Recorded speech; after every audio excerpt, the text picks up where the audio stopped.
And at the end of the day, ease and feeling really deeply rooted in a place of personal power, in a place of joy. And when you're in that state, that's when you really start attracting the things that you want.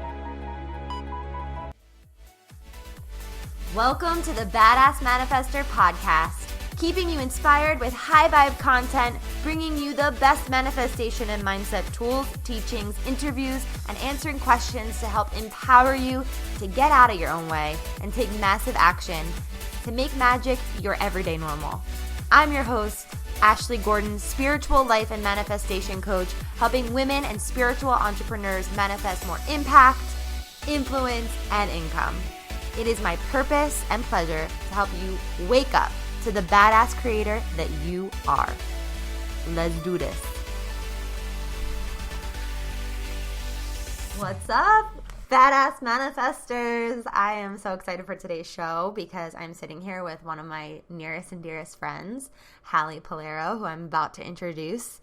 And in today's episode, we are going to dive deep into overcoming anxiety and how anxiety is actually connected to your intuition. And I don't even know what's going to come out today because we haven't actually recorded yet, but I'm really excited about it because I want to share my special friend with all of you. So Hallie is AKA, also known as Luminous Rainbow Babe on Instagram, and she is the creator of Be Luminous, which is a hub for intuitive readings. She's an intuitive medium. She does energy work, and she also does coaching, and she helps women transform their anxiety into intuition to connect them to their personal power and really get them on their path. So I'm so excited for her to be here today. She has such an amazing story to share. Hallie, welcome to Thank you so much. the Badass Manifester podcast. And we're in person today, which is very unique because I don't usually do it in person. Yay. I love it. I love being in person with you. Yeah, we just had brunch and got to catch up a bunch. And so we're like, let's do this. So welcome. So will you just share about your story?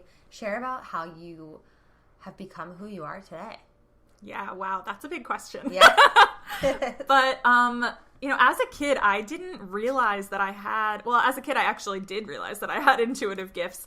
But I had a lot of different experiences, visual experiences, seeing spirit, even seeing like auras, and just connecting really deeply in a spiritual way with the universe and with myself. And it really freaked out my parents, I think, which is a fairly common experience that people have. As kids, we're super connected, and then the people that are guiding us in our life don't really understand what to do with that. They're not really sure what we need and how they can support us. It can be kind of scary for them. So they really encouraged me not to lean into the experiences that I was having in a spiritual way. And I don't blame them for that because that was just a part of their own limitations and growth. But my intuitive connection really lay dormant for a really long time. And I always, since like as far back as I can remember, had a very strong relationship with anxiety where it got as bad as like really debilitating panic attacks and periods of time where I couldn't leave my house. And only in the last few years have I completely transformed that relationship and actually been able to see the ways in which my intuition comes through in my anxiety, which has been huge in just my day-to-day life and big experiences like traveling and doing things that are completely out of my comfort zone. So, connecting in that way to my intuition has been completely life-changing. Wow. And you've shifted so much in the last few years. I mean, Hallie and I have been friends for, I don't even, how long? 8 years? Yeah, something like that. Yeah. And just watching you transform and step into your power fully and kind of letting go of or having more tools than ever to kind of manage your anxiety or use your anxiety actually to your advantage has been so cool just to watch you step into that. And I feel like so many people listening are probably wondering, like, number one, my anxiety doesn't feel like intuition. Sure. I'm sure it doesn't. Yeah. Number two, like, I don't even know how they're connected.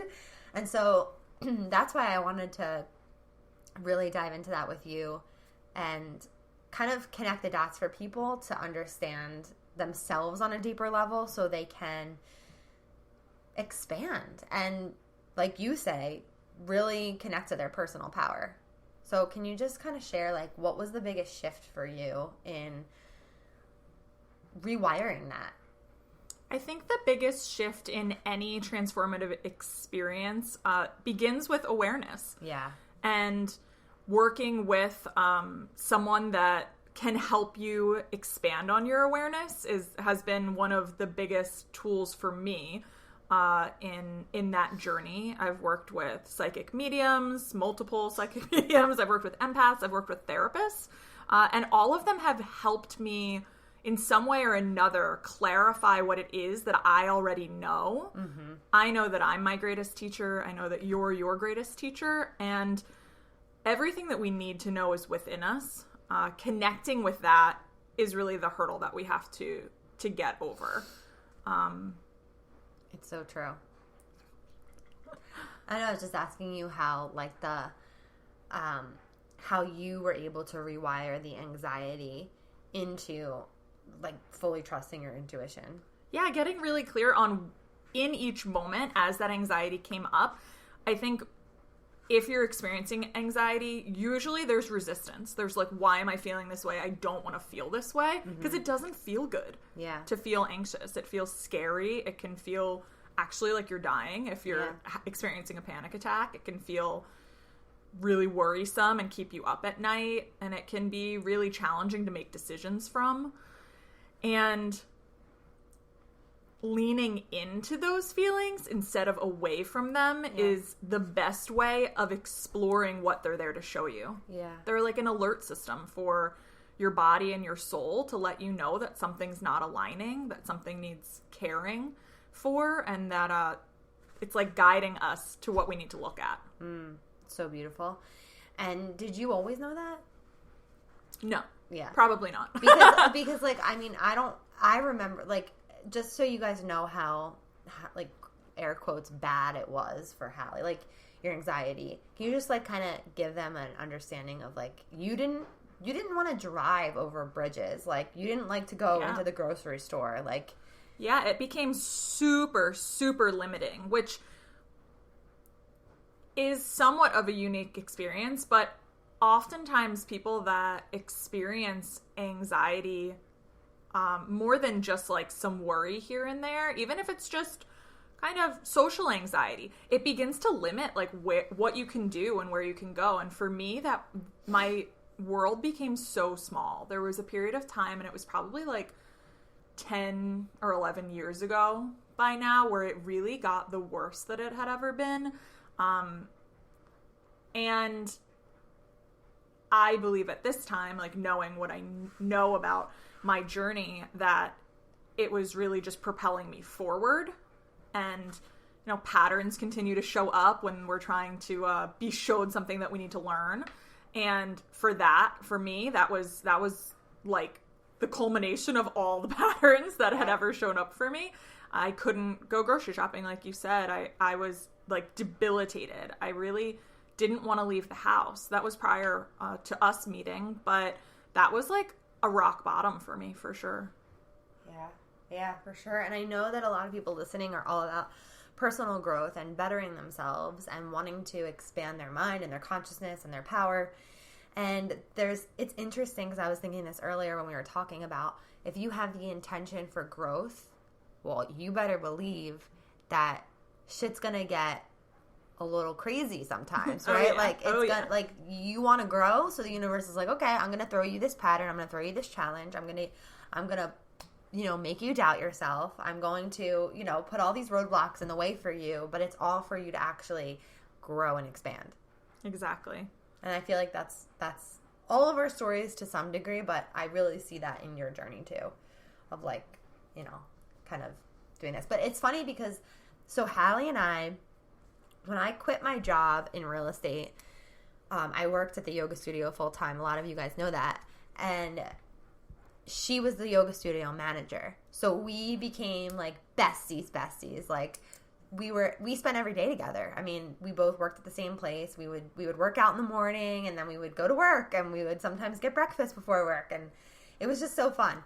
But during that time, I remember like I was always talking about like this, like the universe and things like this, and sometimes you weren't into even talking about it because you were so close. Do you remember being like more closed off to it? Yeah, definitely. It scared me. I think I was in a place of survival mode, you know, once you get to a place where you can drive your car again and grocery shop, it becomes kind of like, okay, maybe I'm not in the best place I could ever be in, but this is good enough. Yeah. And didn't want to disrupt that too much, which I think a lot of people are afraid of doing because you don't want to go back to that same place of pain or experiences, so you're not really ready to completely step out of your comfort zone yet. That is such a powerful point to make, is like, oh my God, like you were in this survival place where you didn't want to like put your foot on the gas and you didn't want to put your foot on the brake because what if it kind of just changed your whole world? So what was it? Because eventually you put your foot on the gas. Eventually I started having really serious, for lack of a better word, like a psychic awakening. For me, it was after years of energy work and working with different professionals, mental health professionals, psychic counselors, and stuff like that I had mentioned earlier. And I was able to relax enough and commit to my own process of self-awareness in a way that I hadn't before, and basically take the leap. Like rip off the Band-Aid, leap into some really deep personal, interpersonal work, and then have this wild psychic awakening experience where I started getting visual cues, seeing energy, knowing things that I didn't previously have any awareness of knowing, and working with that. And if that had happened for me like 5 years earlier, I would have ran for the hills. I would have been like, what is going on? Yeah. What am I supposed to do with this? And it worked out perfectly, like it kind of always does in the journey of like, I needed to work on some things and to get to a place where I could access that for myself. Because and listen to it and work with it. We all have that. Exactly. And I feel like there's so much to unpack right there, because it's like, yeah, I think to some degree, everyone might feel a little scared of their intuition, of like, well, what if I know things? You know, what if I'm sure you're listening and you're like, at some point or another, you've had a premonition or you knew something before you knew it and you don't know how you knew it. And we all have that, like that intuitive, you know, nudge and knowing and intuition. And I'm just wondering, like you said, like if it would have happened 5 years ago, you wouldn't have been ready. Do you think just doing that inner work is what made you more ready, or you think like your guides and your angels kind of just gave it to you at the time where they knew you were ready? I think they had been trying to give it to me for a long time. Okay. And that resistance that kept showing up where I was like, I don't want to lean into that. I don't feel comfortable or safe or supported in the way that I feel like I need to explore the unknown, put me in a position of putting it off and saying, no, come back next month. I don't want to deal with this right now. I'm just trying to survive. Like, I don't want to do the hard work to get to that place of like true expansion and joy. And oftentimes we're really squeezed tight and have to experience some contractive experiences so that we can get to that expansive place where we can connect to our intuition, where we can connect to our manifestation power, and really experience ourselves in our life in the way that we want to. So fast forward today, like I know that you have your framework and your process that you do with your clients. So like, what does that look like? What's that framework that you kind of take people through to help them? Because this is what she does. Like she takes women and helps them transform their anxiety into their intuition. So like, what does that inner work process look like? Because I think a lot of women listening are doing a lot of work on themselves, or they think they are. Like, a lot of people listen to a lot of podcasts and they read a lot of books, but they actually don't have a guide to take them through. And I think there's a difference. And I know for me personally, like, I've done a lot of inner work. And then when I went and, met with one of the people that Hallie had worked with, a shaman, I was like, whoa, there's so much more work for me to do. I'm like, none of the work I did means anything. But that's not true. It's like the work never ends. Exactly. It's always building on itself. And we are our greatest teachers, but we also don't know what we don't know. Like, we know everything that we need is inside of us. We are full of wisdom. There is so much there. We are our own best healers. And until we can bring all of that knowledge and power to our consciousness, it kind of can't serve us in the way that we need it to. So awareness is really the best place to start. It's the only place to start. So that's the first pillar of your That's framework. the first pillar of the methodology that I use, because when what we need to know is in our subconscious, we really don't know anything. We can't access anything. We don't have the awareness to be able to make choices from, to be able to see clearly how we feel about something, or what's there, or what it's connected to in our past that we might need to do some work around. So awareness is definitely the first place to start for any transformative journey, because we can't make choice out of not knowing. We really have to create awareness. And the best way of doing that is honestly by working with someone that can help us untangle things for ourselves, hold space for ourselves to expand in that process, and also help us to bring some of those subconscious thoughts into our consciousness so that we can move forward. Yeah, it's so powerful. Awareness really is everything.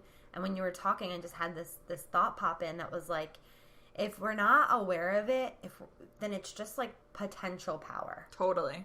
It just lives in potentiality. It's not actually channeled through us. So what's the second pillar?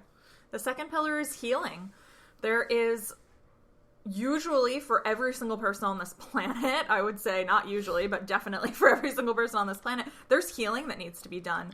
Blocks that need to be removed, wounds that need to be healed. And we can't do that until we have awareness around what they are. So true. So like, I just envision a dog chasing its tail. Yeah. If you're not getting clear on what it is that actually needs to be healed and worked with for us to expand, and trying to expand without doing the healing first, you're never going to get anywhere. Because it's so true. I know you focus a lot in your work around reprogramming beliefs and healing wounds that are continuously going back to that pattern, replaying for us to get the lessons out of. And sometimes we need additional help in order to access those lessons. But once we have those like clicks and we can realize, oh my gosh, this is why this keeps playing out, it's like something opens up that we didn't even realize was there for us before. It's so true. And I'll just say on that note, in my personal journey, I've always been into manifestation. And actually, Hallie was one of the first people that helped me realize that I wasn't actually healing. I was bypassing emotions.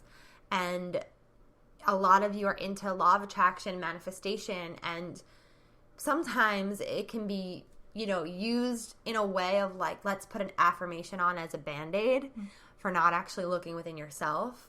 And I'll never forget, Hallie and I were with our friend, and she was telling us something. And this was at the beginning of my coaching. And she was going through something really intense. Do you remember this? No. And I was like, listen, we were both there listening. We were holding space for our friend. And then after my friend was done talking, I said to her, you're blessed. Like, what are you, why do you feel this way? Let's zoom out and let's just see how everything's actually great right now. And, that's a tool that you can use and at the right moment. But afterwards, you pulled me aside and, have friends like this in your life that are going to pull you aside and, not call you out, but, kind of call you out. And you were like, listen, that's how she felt. And, you have to meet her where she is, because she wasn't where you were trying to get her. She was just in her feelings, and it's important for her to feel her feelings. And I realized that, like, I wasn't feeling my own feelings. And I never even knew what healing was up until 3 years ago. Like, I never, like, that concept of healing, I was like, oh, I'm not sick. I don't need healing.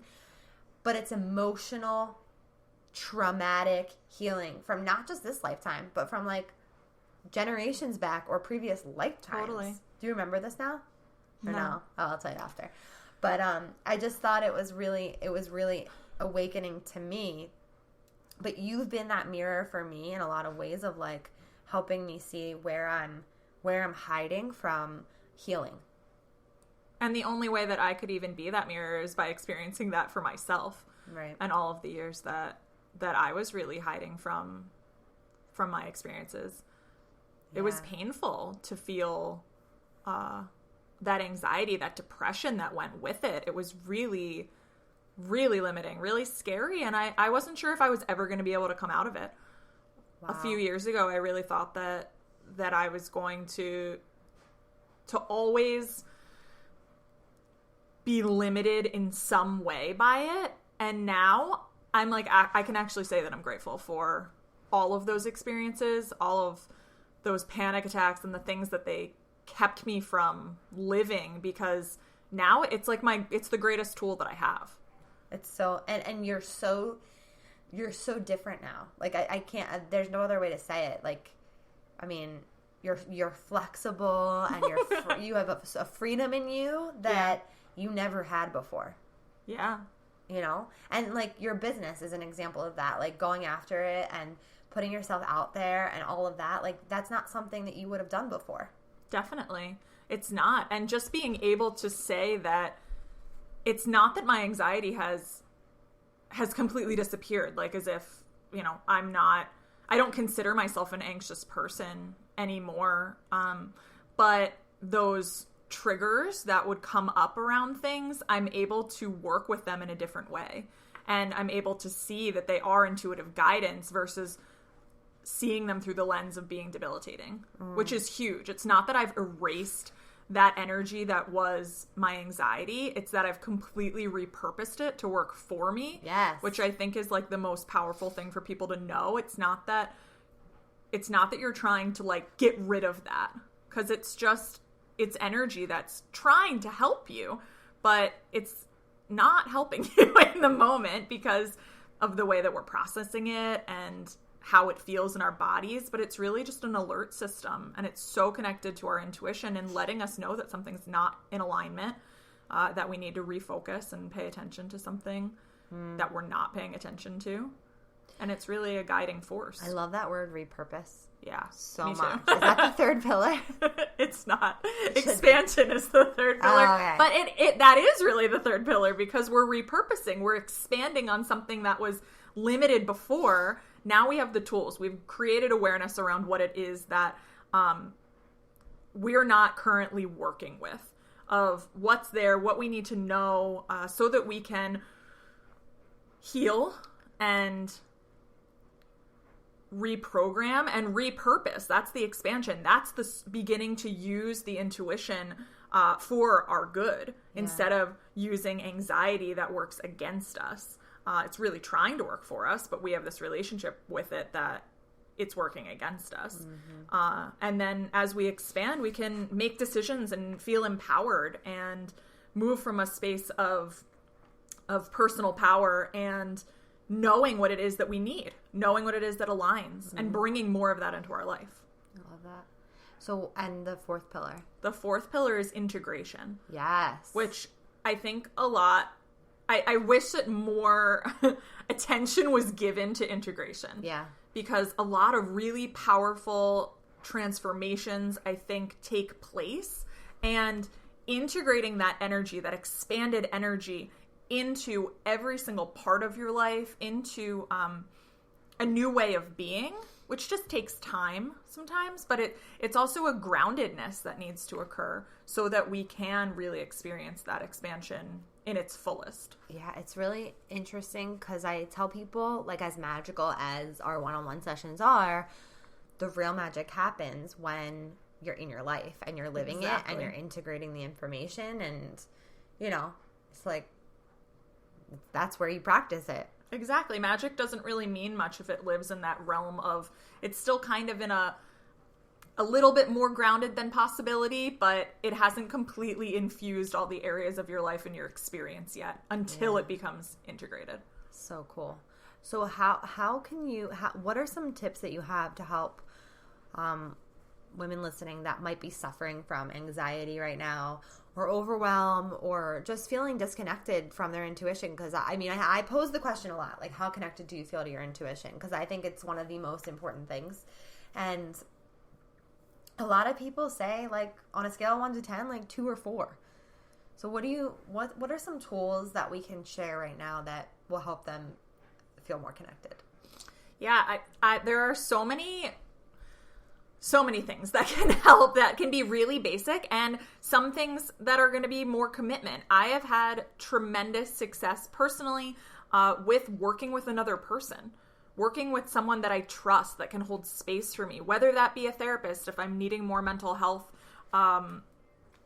support, or whether that's a coach or a psychic counselor or someone that can hold space for me and allow me to process what I'm feeling and create more awareness. That has been, I think, working with someone is the thing that accelerates this process more than anything else. Whether that's a coach, whether that's a counselor, a therapist, whoever it is, it's not magic, but there's something deeply transformative about that relationship and work that accelerates the process of healing, of increasing awareness, expanding, and just all of the work. I could not agree more. That for sure is like the number one thing that has been transformative in my life, I believe. But there's other things like meditation is huge, and it can be really simple, and it doesn't have to look like an hour a day. You don't have to reach some crazy Buddha place to be able to meditate. You know, people get like freaked out by meditation. But it's really, and when you're meditating, I mean, for such a long time, I would try and tune out all of the information that was coming in and like put it to the side and say, no, I'm not supposed to be like listening right now. I'm supposed to be just breathing and not listening to the things that come through. But shifting that into a place of like meditating with a journal, and when things come up, writing them down and actually allowing them to exist for you, your thoughts, your worries, all that stuff is like a huge shift in resisting versus leaning into it and allowing it to work for you and to guide you. So that was huge for me, just to shift out of like turning off my mind to actually tuning into my mind. And journaling is like one of my favorite things on the planet. It helps me process, writing down how I feel, checking in, and not just checking into how I feel, but why I feel that way. What's happening in my life if I'm not really sure why? Like what's the landscape for that feeling? If I'm feeling nervous about something, what's about to happen? Am I about to go do something that maybe is outside of my comfort zone? Do I have to make a decision about something that I don't really feel confident and trusting in myself to be able to do? Exploring that emotion a little bit deeper. That's like so important. And I think that a lot of people buy journals and they're like, I don't know what to do. I don't know what to write. I don't know what to say. But I think like you just put it so simply of like, how do you feel right now? And that is where I started when I started to tune into my emotional body more, because I was disconnected from it. Yeah. Of like, how do I feel right now? It's such a game changer just to be able to identify what it is that you feel. Because most of the time we don't even know. And that's awareness. How do I feel right now? That's like the first step of experiencing a transformation. And it can be as simple as that. It doesn't have to be this crazy thing. It can just be, how do I feel right now? And once you actually step into that and allow yourself to go to that place, you may surprise yourself and say, wow, I had no idea I actually felt that way. And that's something that you've pulled into your conscious awareness so that you can then move forward and make choices around how you want to support yourself in that feeling state. Totally. And don't worry, you guys. Hallie is creating a journal. It's going to be amazing. And it's going to be able to guide you through each of these steps so you can actually have that have that direction instead of just a blank piece of paper, and you might doubt like that you're even doing it right, which I know comes up a lot for people. So, just watch out for that. Cool. It's so good. And then the other thing you said with the journaling, the last thing you said, what was it? It was about, decision making. Yeah. Yeah. We were talking about that at lunch, you guys. I've had like this really hectic, crazy, wild ride of like the last week of decisions, like really big decisions in my life. Yeah. And was unpacking them with Hallie and having her help me see how my intuition has been guiding me the whole time, but it's just something that I've been doubting. And even though I knew it, I was still doubting it. Can we just talk a little bit about, because you know, decision making. Yeah. We make them all the time. All the time. Every single day, every single moment, there's a decision to be made, it feels like sometimes. How annoying is that, though? And I'm not even just talking about, like, my husband and I will be like, what should we have for dinner? Yeah. And it's a very long conversation, and I feel like it's daily. What are we going to have for dinner? There have been so many memes made about that conversation that are so relatable. But those decisions count, too. And oftentimes we're faced with bigger decisions that, you know, change the trajectory of where we're going and what we're learning. Yeah. I mean, we can use mine as an example if you want to, like, unpack it a bit, just to kind of give context. But a decision I've had to make recently was, like, okay, I was supposed to go on this big trip, and long story short, the spaces were full by the time I went to book it. And then I found out that my stepmom is having open heart surgery, and then the space opened up. So it was like, and even saying this out loud, a lot of people are going to have a lot of opinions on like family and, you know what I mean? Just like what they think I should do or have done. And so I had this like pull. There's a lot of more elements that I'm leaving out, but there was this pull of like, do I go on this trip because I had already planned it and wanted to go? Or do I stay with my family and do the right thing because I should be there and I want to be there? But at the same time, being at the hospital wasn't necessarily going to have helped the situation fully, but like, I don't know. I was so conflicted about it. I don't know where we're going with this, but it sounds like you were just spinning around and around and around, looking at one decision and then the next decision and like making yourself dizzy with it, which is oftentimes I feel like how we experience decision making. Totally. And then it brings up a pattern of like, I'm always in this situation where I'm forced to choose between things that I want to do or things that I feel obligated to do. You know? Yeah, exactly. How do I navigate that with my intuition? Well, I think a great question to ask yourself is, when is that showing up? Yeah. And how does it make you feel when you're put in a place of needing to make a decision? Yeah, it makes me feel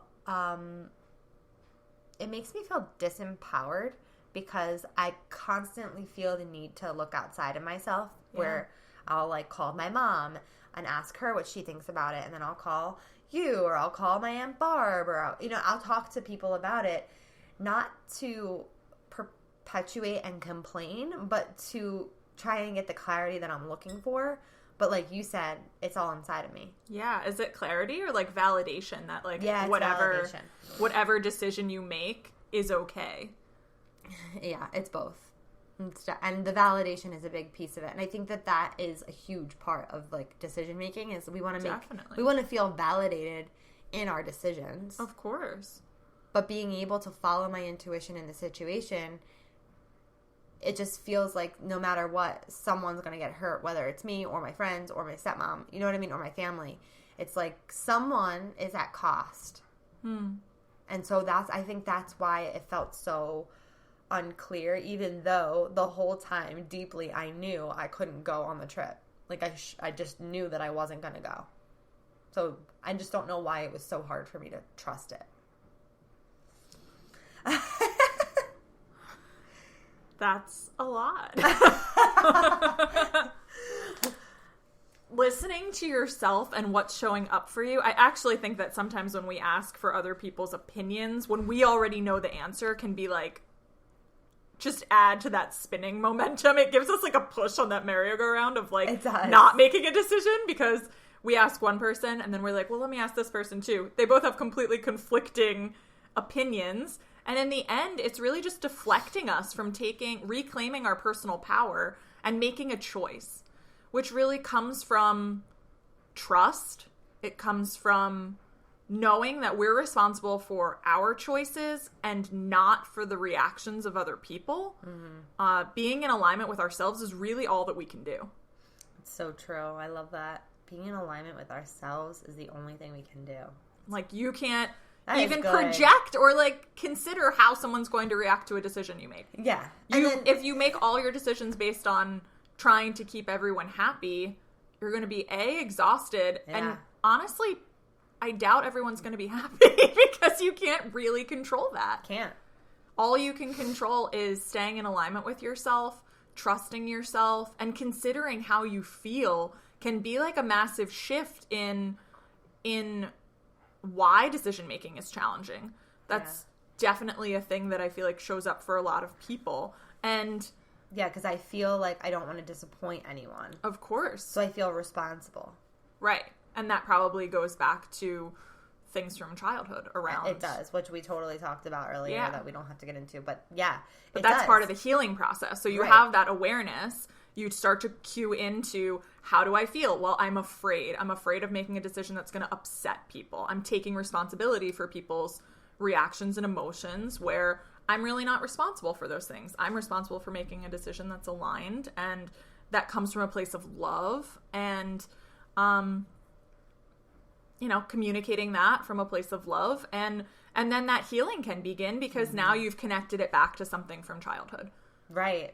So now I personally know what to do on how to heal that. Like I said earlier, like I'm definitely going to work on some forgiveness and kind of going back to that little Ashley and talking to her about it, giving her some love. That's huge because I'm sure that it shows up in different areas of your life too, even just it does. And I don't want to, the way that the position I was put in as a child for when I wanted to do things for myself and then was made guilty for that, or that's how I felt. I don't want to do that to my kids one day. Totally. You're healing that now so that it doesn't have to play out in like future generations as well. That's what we're up to here, y'all. That's what we're doing. This is it. This is the work that Hallie and I are doing in different ways, but they come together. Like, that's it. Like, if you're listening, you want to wake up. You have this desire to heal. And maybe you didn't know that, but you do. It's not always an easy process, but it can be filled with so much joy and connection. And at the end of the day, ease and feeling really deeply rooted in a place of personal power, in a place of joy. And when you're in that state, that's when you really start attracting the things that you want in your life. It's so true. It's so true. Because it's funny because Hallie said to me, I don't know, last year or something, you were like, I feel like manifestation is a little bit limiting for you to teach on because, I forget, like, because the healing that needs to be done. I was like, there's so much more than that. Yeah, and she actually was in one of my programs recently, and she's like, oh, I get it now. Like, you do that part, too. Like, you do the inner healing and stuff like that. It's just so funny. Because people, they just want to create, but then they peel back the layers, and they're like, oh, I have a lot of work to do. Right, this is a bit deeper than... than, like, wanting a new BMW. Exactly. There's a bit more work to be done. And it's all for our greatest good, which, how cool is that? It's so cool. It's so cool.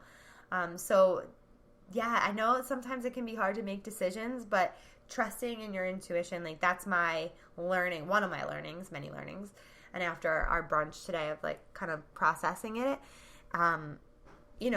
I have to, my goal for 2020, one of my intentions is to just fully own and trust whatever information I get. Wow.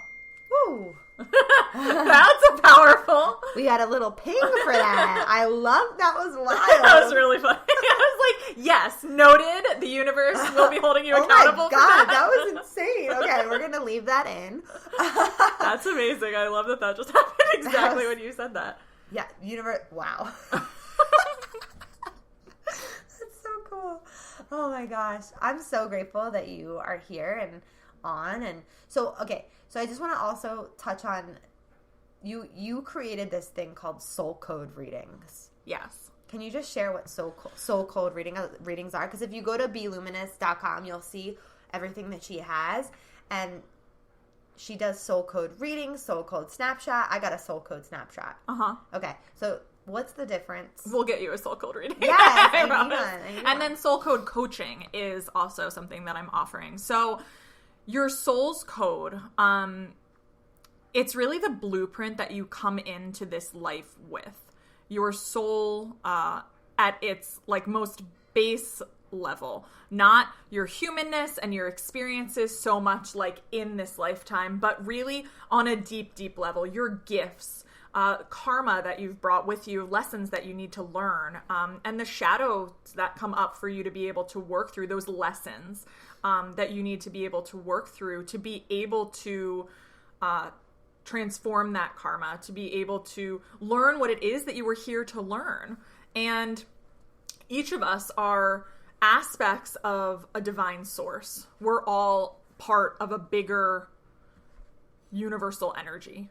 And your soul code holds all those answers. It lets you know what your gifts are. It is the blueprint for really who you are as a soul. So I offer soul code readings, which are trance channeled. After that psychic awakening, became aware of being able to go into a trance state. It's like a meditative state, connect to the energy of a person that I'm doing a reading for, and communicate that information. I usually do it on my own and then send it to a client, and then we'll have a conversation about what it looks like, answer any questions, and have a little bit more of an expanded version of that reading.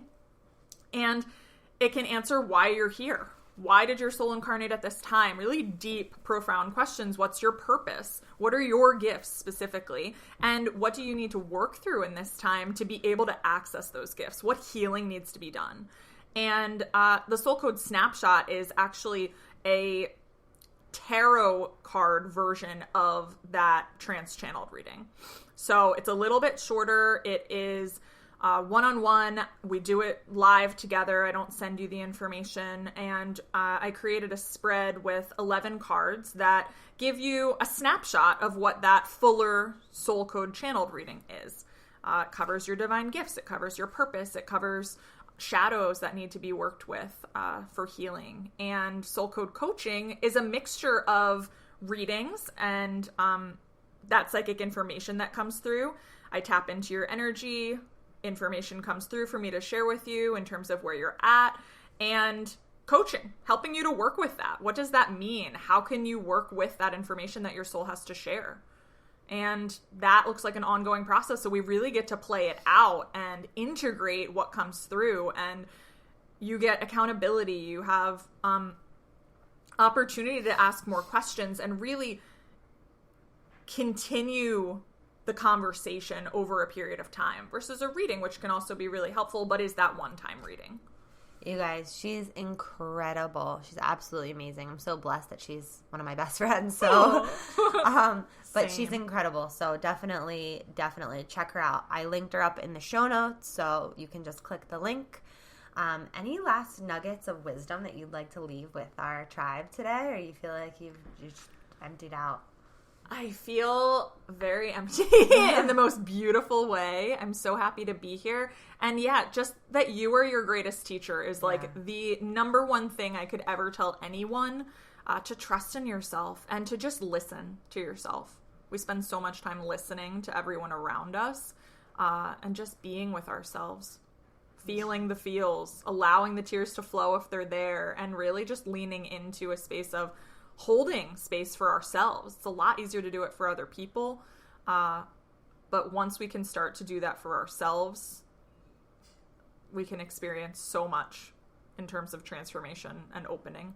So beautiful. So true. Oh my God. Thank you. Thank you for sharing everything with us. All right, cool. Well, you guys go check her out. Go follow her. Where can they find you on the gram, on social media? Oh, on social media, I am Luminous Rainbow Babe. Come check me out. Follow me. I do Tarot Tuesday. That is my favorite day of the week, where I pull cards, 5 p.m. it is right now, Eastern Standard Time, live on Instagram, where we pull cards, get some energetic forecasting for the week in terms of what's here for us to work with.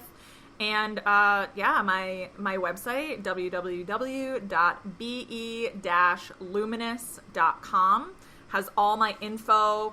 Reach out, DM me, email me. She also has a Facebook group called Luminous Rainbow Babes. Yeah, Luminous Rainbow Babes.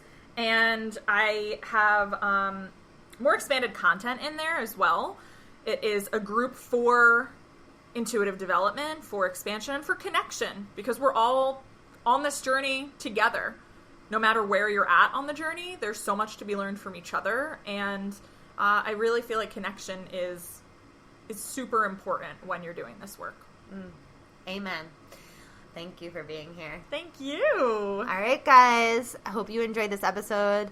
And make sure to tag us both on Instagram and let us know your biggest takeaway from today's episode. And if you haven't yet left a review on the Badass Manifestor podcast, do us a favor.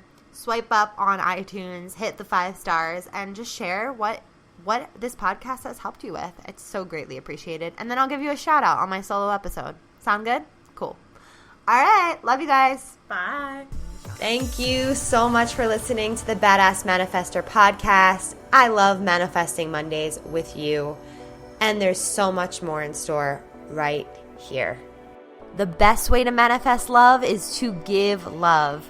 If you loved what you heard today, subscribe to the Badass Manifestor podcast. Leave a review on iTunes. Let me know how much you dig the energy here.